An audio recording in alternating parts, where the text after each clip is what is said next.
நம் ஆண்டவர் இயேசு கிறிஸ்துவின் நாமத்தினால் மகிழ்ச்சியும் சமாதானமும் நம் அனைவரோடும் இருப்பதாக. எரேமியா 13:15 முடிய. செவி கொடுத்து கேளுங்கள், சிறுகுறாதீர்கள், ஏனெனில் ஆண்டவர் பேசிவிட்டார். உங்கள் கடவுளாகிய ஆண்டவரை பெருமைப்படுத்துங்கள். உங்கள் கடவுளாகிய ஆண்டவர் இருள்படர செய்யும் முன்பும் உங்கள் பாதங்கள் இருளடைந்த மலைகளில் இடரும் முன்பும் அவரை மாட்சிமைப்படுத்துங்கள்.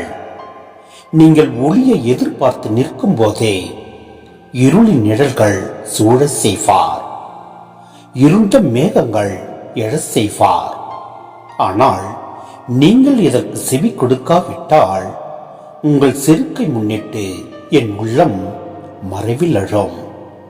அழுகை மிகுதியால் கண்களிலிருந்து கண்ணீர் வழிந்தோடும். ஏனெனில் ஆண்டவரின் மந்தை கைப்பற்றப்பட்டுள்ளது. சிந்தனை: இறைவனுக்கு எதிராக செயல்படும் மக்கள் ஒருவர் மற்றவருக்கு எதிராக களத்தில் ஈடுபடுவார்கள். தீமையை செய்து பழகிவிட்ட அவர்கள் நன்மை செய்ய முடியாத அளவுக்கு மாறிவிட்டார்கள். தீமை அவர்களுக்கு போதையாகிவிட்டது. திராட்சரச காடியை நிரம்ப குடித்து தீமை என்னும் போதையில் ஆழ்ந்திருக்கிறார்கள். தம்மை மகிமைப்படுத்தாதவர்களை அவர் அவமானம் அடைய செய்கிறார்.